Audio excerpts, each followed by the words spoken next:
और एक blog video में आप सभी का स्वागत है। और गुड मॉर्निंग अभी नहीं बोलूँगी। और अभी दोपहर हो चुका है क्योंकि हमें आते आते ना थोड़ा सा लेट हो गया। ट्रेन भी वही कोहरे की वजह से ना थोड़ा सा लेट ही स्टेशन में अभी न्यू दिल्ली में पहुँचा है। और उसके बाद ऑटो पकड़ के फिर यहाँ पर आना, और बाहर जितना ठंडी नहीं लग रही थी।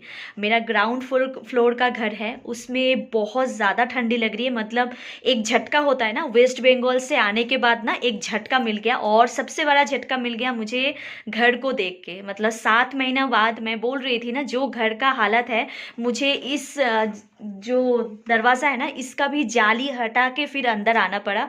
मतलब सोच सकते हैं आप कितना बुरा हालत है। और घर तो मत पूछिए ही मत। ये बैग कहाँ पर रखूँ, वो मतलब रखने का भी जगह मुझे साफ करके उसके बाद रखना पड़ेगा। बिस्तर का हालत बहुत बुरा है, चारों तरफ फैला पड़ा है, और ऊपर से ये ठंडी, मतलब घर में कुछ अलग ही ठंडी है। तो चलिए अभी मैं थोड़ा सा आपको घर दिखा देती हूँ, मतलब कैसा हालत है। सबसे बुरा हालत तो मतलब बाहर की तरफ होगा, वो मैं आपको दिखाती हूँ अभी जाके। तो सबसे पहले मैं अपनी बैग रखने का जगह पहले कर लेती हूँ। घर में एंट्री करने के बाद मुझे जो बड़ा काम लगा वो है, मतलब कहाँ से शुरू करूँगी काम, वो समझ में नहीं आ रहा था एक्चुअल में। मतलब कहीं पर भी साफ़ नहीं मुझे दिख रहा था, इसलिए मैं कुछ देर खड़ी होकर सोच में पड़ गई। उसके बाद मैंने सोचा चलो कुछ ना करो, कम से कम बैग रखने का जगह कर लेते हैं और सोने का जगह पहले कर लेते हैं, क्योंकि बहुत दूर से हम लोग मतलब ट्रैवल जो भी हो, बाबू को लेकर आए हो ना, तो उसको थोड़ा सा थकान तो हो ही जाता है। और सच बताओ तो रात को ट्रेन में बिल्कुल भी नींद नहीं आया था, क्योंकि ठंडी बहुत ही ज़्यादा थी।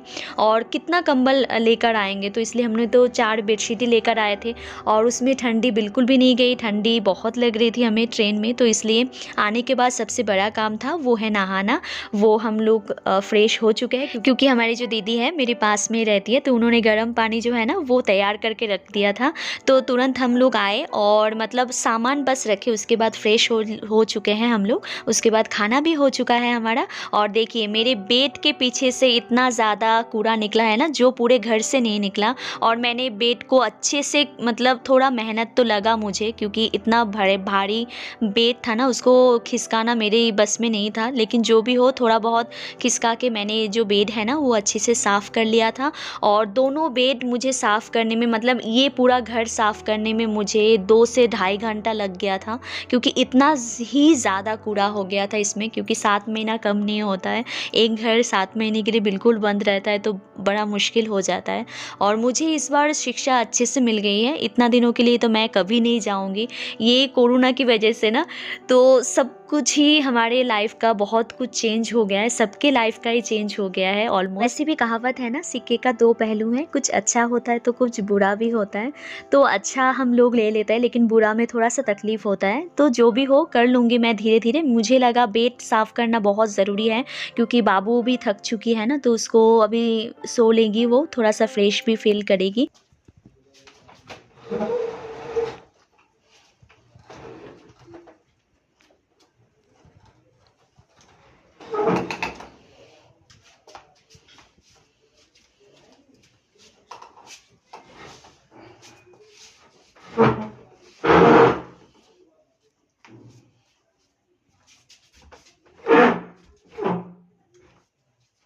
वैसे दोपहर को जितना भी खाया था ना मैंने, इस बेड ने सारा मेरा खाया हुआ चीज़ ना सब निकाल दिया, क्योंकि इतना भारी हो गया है ये बेड, और ऊपर से सामान भी है, तो इसलिए और ज़्यादा भारी हो गया है। तो इसको हटाना, एडजस्ट करना, रखना बहुत ही महाभारत हो गया था मेरे लिए। तो अभी चलिए, मैं ये जो टाइल्स है ना, टाइल्स वगैरह है, इसको तो साफ़ करना ही पड़ेगा, क्योंकि बहुत दिनों की बात हो गई है, और इसको साफ़ कर देंगे। वैसे सौजन्य देखिए घूम रही है, बस उसको बेड तैयार चाहिए कैसे भी, मम्मा मुझे सोना है, बस उसके लिए तैयार कर रही हूँ। और मैंने गद्दे के साथ ना बहुत ही छेड़छाड़ी किया है एक्चुअल में। मेरे हस्बैंड भी बोलते हैं तुम्हारी जैसा आयरन कोई नहीं कर सकता है। आपने बहुत जगह निशान देखा होगा, वो मैंने मतलब आयरन करने के टाइम ना, तो मेरे से जल गया था, बेडशीट भी जल गया था, और आयरन करते हुए वो जो गद्दा है ना वो भी जल गया था। मतलब ये हिस्ट्री है एक तरीके से। ऐसा तो आपके साथ नहीं हुआ होगा, मेरे साथ ऐसा होता है। तो चलिए मैं अभी थोड़ा सा काम यहाँ पर निपटा लेती हूँ, उसके बाद फिर मिलती हूँ आपसे।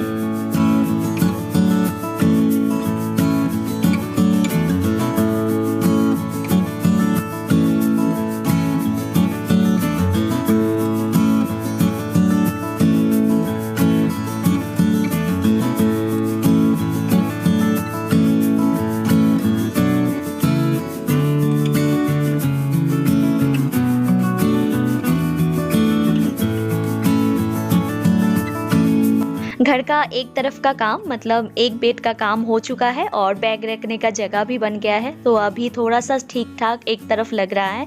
और बैग को मैंने एक बार सैनिटाइज तो कर लिया है। देखिए सौजन्य अभी कितना काम कर रही है मेरे साथ साथ, देख रही है मम्मा इतना परेशान हो रही है तो वो भी मदद कर रही है। वैसे सौजन्य बोल तो रही थी लेकिन मैंने ही मना किया था क्योंकि इतना ज़्यादा धूल उड़ रहा था ना, मैंने ही दीदी के घर में भेज दिया था उसको।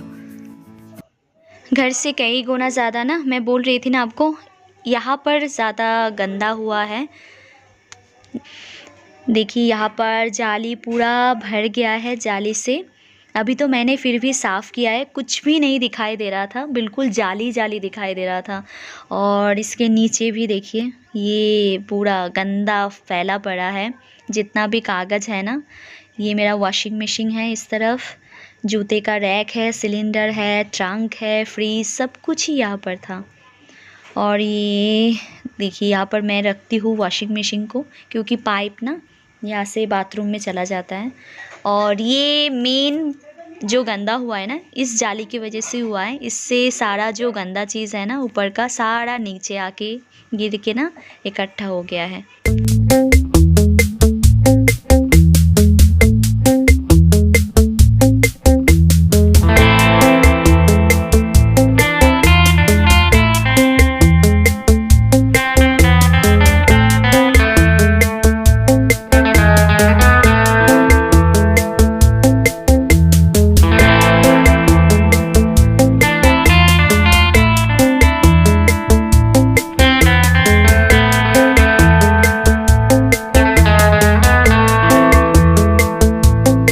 अभी घर का आधा काम ही कंप्लीट हुआ है तो मैंने सोचा आपको और एक कमरे का जो हालत है ना वो दिखा देती हूँ, इसलिए मैंने सोचा आपको दिखा देते हैं।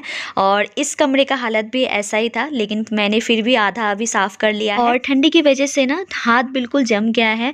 वैसे गर्मी में जितना मज़ा होता है ना नीचे के कमरे में, ठंडी में उतना ज़्यादा ही प्रॉब्लम होता है क्योंकि ग्राउंड फ्लोर में ठंडी बहुत ज़्यादा होती है। और आते ही काम पे लग गई हूँ ना बिल्कुल, तो इसलिए हाथ बिल्कुल जम गया है। कोशिश तो कर रही हूँ जल्दी करने का लेकिन हो नहीं रहा है। और यहाँ पर बाबू के कुछ खिलौने थे उसमें भी डस्ट जम गया है, जाली लग गई है। एक दूसरे के फ़ोटो ना, मतलब होता है ना एक गम लगाने के बाद चिपक जाना, वैसा नहीं हुआ है, जाली से ये चिपक गया है। तो सारा कुछ हटा के साफ़ करके मैंने अभी रख दिया है। और टाइम हो गया है 4:15। और मतलब काम करते करते ना समय का पता नहीं चला। इस रूम का थोड़ा सा ही काम बचा हुआ है, इसको साफ़ करने के बाद इस रूम को फिर दूसरे रूम में जाऊंगी। उसके बाद किचन भी है और किचन आज कितना साफ़ करूँ पाऊंगी वो नहीं पता। डिब्बे वगैरह जो है ना, जितने भी सामान थे वो सारा कुछ ख़राब हो गया है। और मतलब थोड़ा सा तो टाइम चाहिए किचन को साफ़ करने में, तो शायद 2-3 दिन लग जाए मुझे किचन का हर एक चीज़ को साफ़ करने में। पहले रहने के लिए जो रूम है ना वो ज़रूरी है, वो साफ़ हो जाए। फिर बाथरूम का जो एरिया है ना जहाँ पर मशीन रखूँगी मैं, क्योंकि कल बहुत सारा कपड़ा भी धोना है मुझे, जितना पहन के आई थी। उसके बाद बेडशीट बहुत निकला है तो वो सारा धोने के लिए वॉशिंग मशीन लगाना बहुत ज़रूरी है। तो ये घर क्लीन हो गया है ऑलमोस्ट, एक बार पोछा लगा दूँगी ये हो जाएगा। उसके बाद जाऊँगी मैं दूसरे रूम में, उसको साफ़ करूँगी।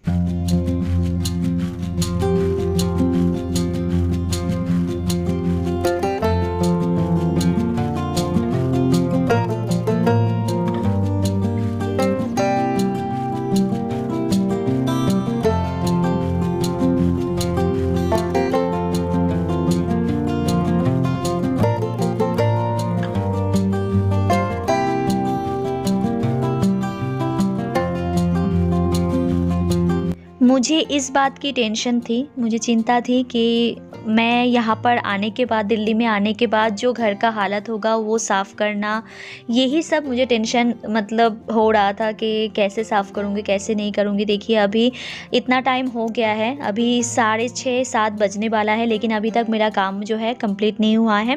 और अभी किचन भी बाकी है। वैसे सच बताओ तो किचन का भी मुझे टेंशन नहीं है क्योंकि कल बोलूँ ना बोलूँ मेरे फ्रेंड बना ही देगी, तो उसमें टेंशन नहीं है। बट करना तो पड़ेगा ना, तो जो भी हो अकेली हूँ ना इसलिए थोड़ा सा प्रेशर लग रहा है। अगर मेरे हस्बैंड होते तो साथ साथ में कर लेते दोनों मिलके, लेकिन कोई नहीं। आपका कमेंट्स पढ़ के आप मुझसे सभी लोग सीखते हैं कि दीदी आप अकेले कैसे हैंडल करते हो, सब कुछ अकेले कर लेते हो। तो मैं अकेले नहीं हूँ, मेरे जैसी बहुत सोल्जर की वाइफ है जो अकेले सब कुछ संभाल रही है, बहुत अच्छे से संभाल रही है। घर परिवार, उसके बाद जहाँ पर रहती है वहाँ, ससुराल मायका, सब कुछ मेंटेन कर रही है। तो मैं भी उसमें से एक हूँ। और मैं अपनी ब्लॉग से अपनी जो लाइफस्टाइल है ना, हमारी छोटी सी बहुत सिंपल सी लाइफस्टाइल है, वो आपको दिखाना चाहती हूँ। और मेरी जो लाइफस्टाइल है ना, वो देख के बहुत लोग इंस्पायर होते हैं, मुझे कमेंट्स करते हैं। और यही सब अच्छे अच्छे कमेंट्स ना मेरे दिल को ना बहुत सुकून मिलता है मुझे। और सारा दिन का काम जो है ना, ये पता ही नहीं चलता। एक चुटकी में जैसे जादू का जो होता है ना छड़ी, वैसे ही लगता है कि जादू का छुरी कोई घुमा दिया है, ऐसे ही। और मैं जैसी हूँ बहुत सिंपल हूँ, और मैं ऐसे ही रहने की कोशिश करूँगी ज़िंदगी भर। तो मतलब खुद को चेंज करना अपने हाथ में होता है। अगर आप खुद को ना चेंज करें तो कोई ऐसा शक्ति नहीं है कि आपको बदल सके। तो इसलिए मैं तो कहूँगी आप जैसे हो बहुत ही अच्छे हो, और आपके जैसा कोई नहीं है।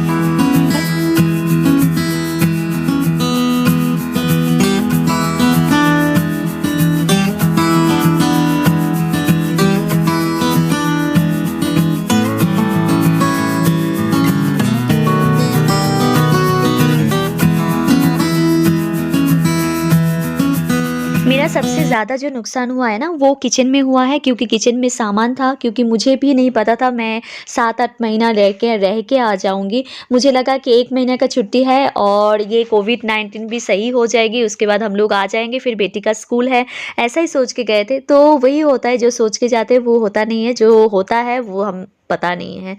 तो जिसलिए ना मेरा सामान जो है किचन का बहुत वेस्ट हुआ है। जैसे आटा वगैरह आप देख रहे हैं कि एकदम हार्ड हो चुका है और उसमें कीड़ा भी लग गया है। इन सबको फेंक के उसके बाद मैं साइड में डिब्बा वगैरह जो है ना वो रख दूंगी, क्योंकि आज और ताकत नहीं है शरीर में। बस अभी जवाब दे दिया है, थोड़ा बहुत जितना साफ़ करना है उतना काम चलाओ मैं साफ़ कर लूँगी। उसके बाद अभी 2 दिन में मैं धो लूँगी डिब्बे वगैरह, क्योंकि अभी सौजन्या का बर्थडे भी आने वाला है, तो इसकी भी तैयारी करनी पड़ेगी। 2 दिन अभी मेरे पास है, तो उसमें सामान खरीदना, उसके बाद घर को सही करना, इसलिए मैं आज ज़्यादातर काम क्योंकि मेरे पास टाइम अब बचा नहीं है। और मतलब बर्थडे की भी बहुत तैयारी हो जाती है, और छोटी अभी उतना मतलब बड़ी नहीं हुई कि उसको पता चले कि हाँ मम्मी का प्रेशर है, तो ऐसा कुछ। वैसे समझाने से तो समझ जाएगी, लेकिन मैं अभी इस टाइम ही थोड़ा सा ज़िद करेगी, उसके बाद तो ज़िद नहीं करेगी, क्योंकि वो खुद समझ जाएगी उस टाइम। तो मैं अभी थोड़ा सा किचन को साफ़ कर लेती हूँ, और मतलब जितना ज़रूरी है उतना ही करूँगी, और जो बचा हुआ काम है वो धीरे धीरे आराम से होता रहेगा। मतलब बाहर लोगों को ऐसा देख के ना लगे, बस थोड़ा सा अजीब लगे, तो उस टाइप में मैं साफ़ कर दूँगी। डीप क्लीनिंग तो मैं धीरे धीरे करती रहूँगी, वैसे अभी टाइम लगेगा इस घर को पूरा क्लीन। लेकिन सच में एक बात मुझे याद आ रही है कि मेरे जो घर का है ना, आपने तो सभी ने ही देखा था, तो उसमें भी किराए पे थे, तो क्या हालत बना के रख दिया था। लेकिन हम लोग कभी भी ऐसा नहीं सोचते कि ये हमारा घर नहीं है। मतलब हम जिस घर में रेंट में रहे वो हमारा ही हो जाता है। मतलब हम लोग उसमें रह रहे हैं तो उसका क्लीनिंग वगैरह सब कुछ हमारा दायित्व होता है कि हम लोग साफ़ सफाई बरकरार रखें। लेकिन पता नहीं कौन कोई लोग ऐसे भी होते हैं, मतलब बिल्कुल ही अलग।